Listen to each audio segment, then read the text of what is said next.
এবার বলেন তো রোজার গুরুত্ব আছে নাকি নাই? রোজার গুরুত্ব আছে? যদি রোজার গুরুত্ব মানুষ জানতো, বুঝতো বা মনে রাখতো, তাহলে বলেন তো আমাদের দেশে রাস্তাঘাটে হোটেলগুলোতে কালো পর্দা দেওয়া থাকে না? থাকেনি?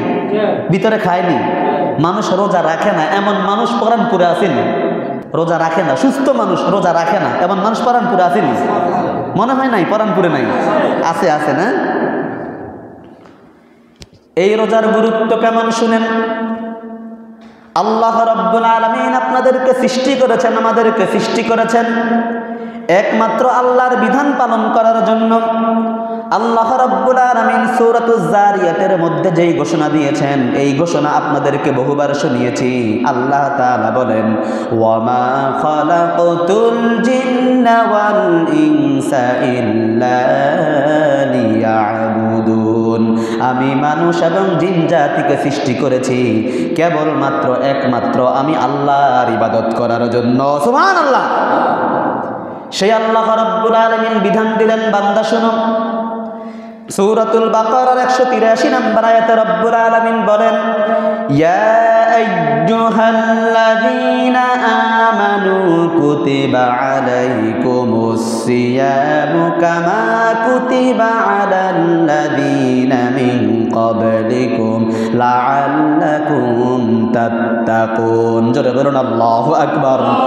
আল্লাহ রাব্বুল আলামিন বলেন, ইয়া আইয়ুহাল্লাযীনা আমানু, হে পৃথিবীর ঈমানদারগণ, যারা নিজেদেরকে ঈমানদার দাবি করো, তোমাদের উপর আল্লাহর পক্ষ থেকে বিধান নাজিল হয়েছে, তোমাদের উপর রোজাকে ফরজ করে দেওয়া হয়েছে। সুবহানাল্লাহ।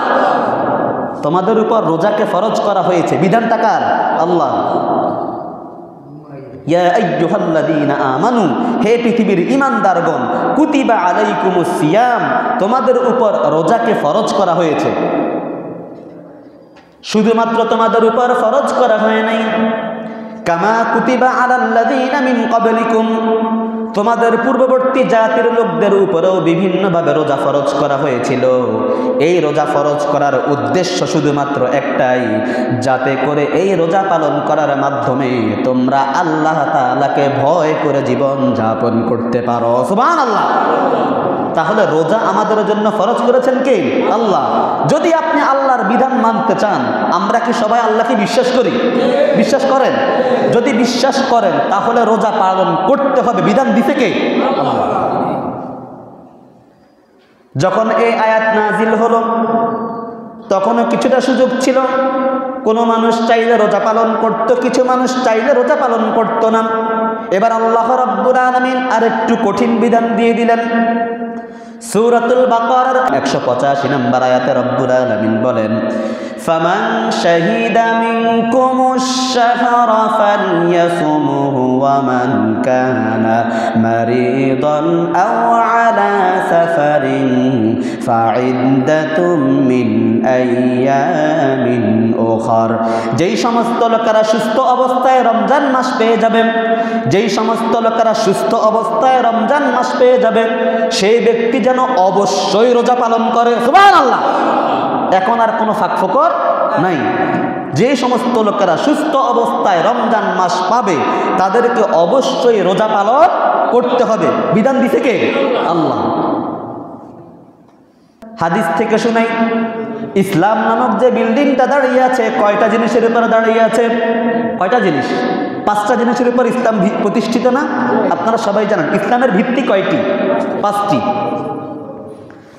বুখারী মুসলিমের হাদিস, عن ابن عمر رضي الله تعالى عنهما قال قال رسول الله صلى الله عليه وسلم بني الإسلام على 5 شهادة أن لا إله إلا الله وأن محمد رسول الله وإقام الصلاة وإيتاء الزكاة والحج وصوم رمضان। বুখারী মুসলিমের হাদিস। আব্দুল্লাহ ইবনে উমর রাদিয়াল্লাহু তাআলা আনহুমা থেকে বর্ণিত হাদিস। তিনি বলেন, রাসূল করিম সাল্লাল্লাহু আলাইহি ওয়াসাল্লাম বলেছেন, ইসলাম নামক যেই বিল্ডিংটা আছে, ইসলাম নামক বিল্ডিংটা দাঁড়িয়ে আছে 5টা পিলারের উপর। সুবহানাল্লাহ। কয়টা পিলারের উপর? 5টা পিলার।